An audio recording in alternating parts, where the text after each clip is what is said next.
Nad, hindi talaga pwede. Kapag tinulungan kita, ako naman mananagot kay kuya. Nico, parang awa mo na. Gusto mo lumot pa ako sa harap mo. Huwag na. Sige na. Tutulungan na kita. Muwi na kayo. Bukas, magkita na lang tayo sa mama. Doon ko dadalhin si Vince. Nico, maraming salamat Maraming salamat, Nico. Sige na.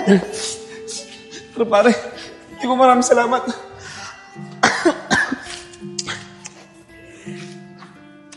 Bahala na. Buti anak, nakarating ka. Nad, saglit lang kami dito Hindi kami magtatagal. Baka buti kami ni kuya. Okay lang yun, Nico.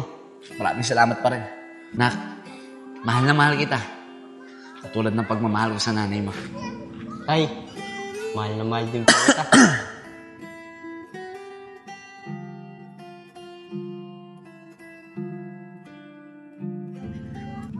Nak, ito tatandaan mo At huwag mong kakalimutan.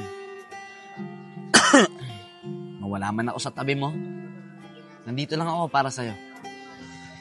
Nak, mahal na mahal kita. Katulad ng pagmamahal ko sa nanay mo. Ay, mahal na mahal din po kita.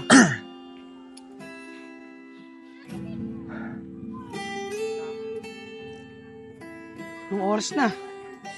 Baka dumating na sila kuya. Vince, tara na. Anong oras na Nad, pasensya ka na. Kailangan na kasi namin umuwi. Baka kasi malaman ni kuya na umalis kami. Ganun ba, Nico? Sige, Nico. Walang problema. Nak, mag-iingat ka. Huwag kang magpapasaway sa mga tito mo. Tsaka, Nico,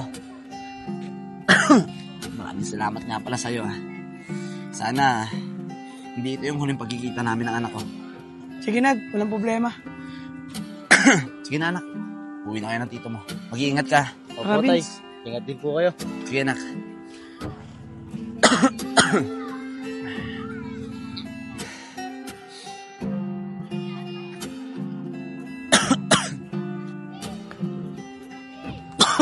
Ano pre? Kamusta pag-uusap niyo ng anak mo? Ayos lang naman, pare. Masaya ako na nakita kami ng anak ko. Nakasama ko siya kahit sa sandaling oras lang. Ano pre? Uuwi na ba tayo? Sige, pare. Umuwi na tayo. Tara.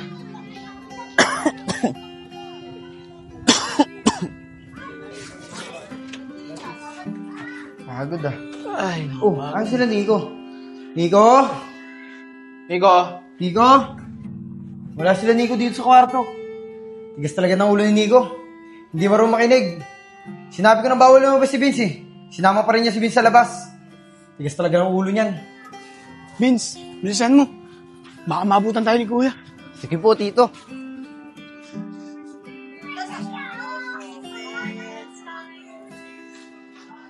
Ay, Vince, bukas yung gate.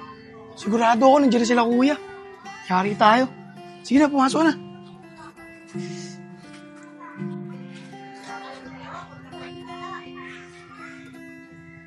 Oh, saan kayo nagpunta? Yari kay kuya. Kuya, nandito na sila. Oh, saan kayo galing? Di ba binilinan kita, Nico? Na huwag mong papalabasin to si Vince? Tigas talaga ng ulo mo. Hindi ka marunong makinig. Paano kung nakita ni Ena dyan at kinuha sa'yo? May magagawa ka ba? Kuya, pinasyal ko lang naman to si Vince Nakakaawa kasi. Lagi na lang siya nakakulong sa bahay. Oo nga po, Tito. Wala naman po kaming ibang pinuntahan Hindi ko alam, Nico, kung nagsasabi kayo ng totoo. Pero ayoko na mauulit to, Dahil kaligtasan ni Vince ang nakasalalay dito. At ayoko rin, Nico, na nagsisinungaling ka sa akin.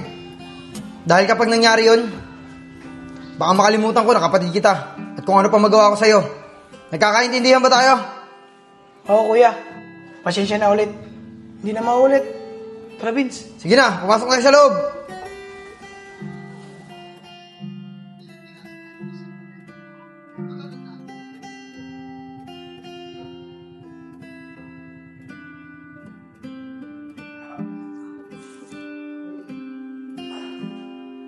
Kuya, kahapon pa yan Ano ba nangyari dyan? Kaya mo ba pumasok? Nabagsakan ng bakal sa trabaho kahapon. Pero kaya ko, papasok ako. Tara, pasok na tayo. Sige, kuya. Isko, alalayan mo si kuya.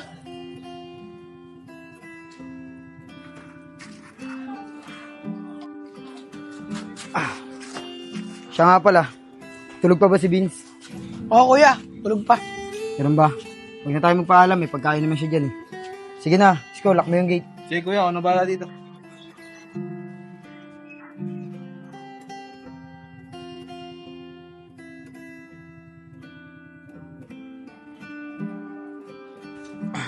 Kuya, may nabalitaan ako tungkol kay Enad. Mukhang tama nga yung sinasabi niya na may site siya. Nakita daw siya ng tropa ko. Malala na daw yung lagay ni Enad. Naku, Isko. Hayaan nyo na yung si Enad. Kung ano man yung nangyayari sa kanya ngayon, karma niya na yun. Dahil sa nangyari sa kapatid natin. Kuya. Kung pakita na kaya natin si Vince kay Enad, para naman magkasama yung mag-ama. Kawawa naman si Enad eh. Ibibigay natin kay Enad si Vince. Nico, naririnig mo ba yung sinasabi mo? Alam nyo may sakit si Enad. Paano kung mahawa si Vince sa kanya? Di napahamak pa si Vince. Hindi kayo nag-iisip eh. Puro kayo awa. Tara na nga, pumasok na tayo. Baka maliit pa tayo.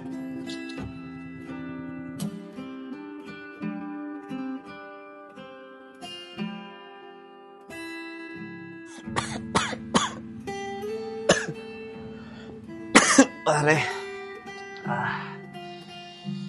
nararamdaman ko na mukhang hindi na talaga ako tatagal. Hirap na hirap na ako sa nararamdaman ko ngayon. Enad, ano bang gusto mong gawin ko? Gusto mo, pupuntahan ko na lang yung mga bayo mo para malaman din ng anak mo yung kalagayan mo. Pare, wag. Ayokong malaman ng anak ko yung kalagayan ko ngayon.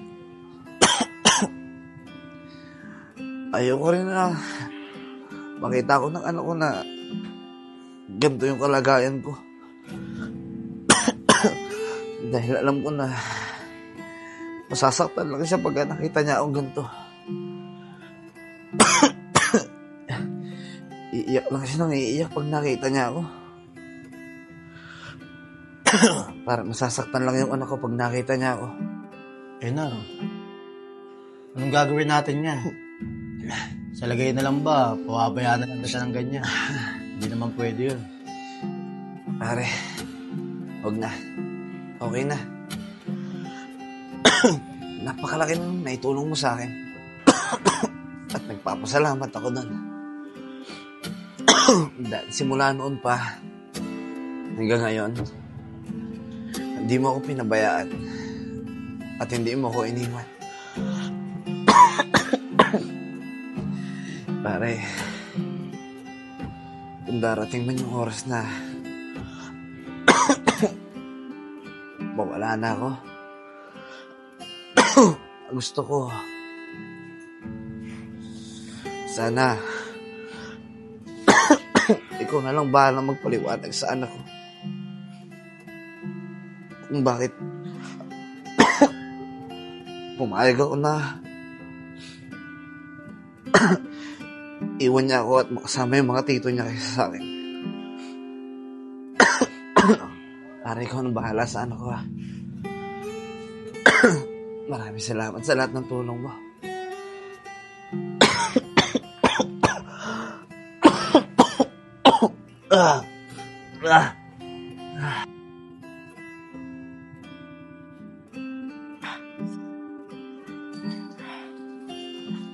Kuya Joseph, mauna ka na.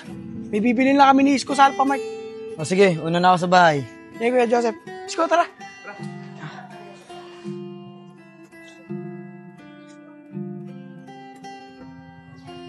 Isko, wala na si Kuya Joseph. Tara, bisitahin natin si Enad. Titignan natin kung ano ang kalagayan niya. Oo nga, tara Nico. Tara. Tara, bilisan mo. Tara, Isko, bilisan natin. Isko, si Kevin yun ah. Ano? Kevin, kamusta na si Enad? Bakit hindi mo siya kasama? Asan siya ngayon? Mga pre, buti nakita ko kayo. Baka pwede niyo naman dalawin si Enad. Kasi malabahan na yung kalagayan niya. Kevin, doon nga punta namin eh. Pwede mo ba kami samahan? Kakamustahin lang namin si Enad. Sige mga pre, sasamahan ko kayo. Nandun si Enad sa bahay nila. Tara. Tara, maraming salamat Kevin ah.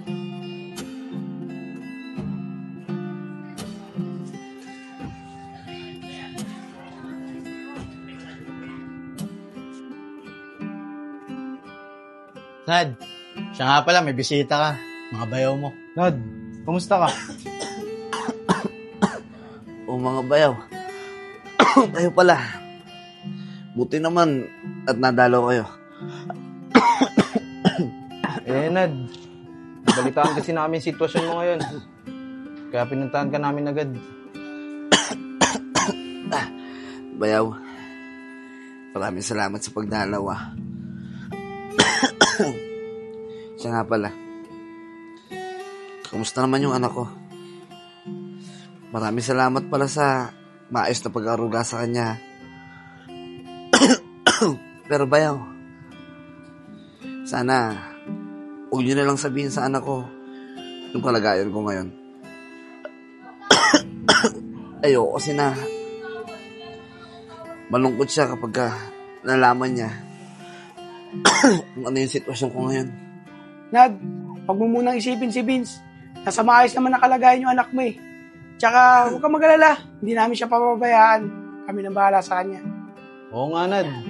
Isipin mo muna yung sarili mo. Paano ka magpapagaling? Paano mo lalabanan yung sakit mo para sa anak mo? Maraming salamat sa inyo mga bayaw ah. Huwag kayong mag-alala. Pipilitin ko lumaban sa sakit na to para sa anak ko. Dahil gusto ko rin naman na kasama siya kahit sa sandaling oras lang. Huwag kang mag-alala, Nad. Gagawa kami ng paraan, Isko, para makasama mo ulit si Vince. Oo nga, Nad. Pangako yan.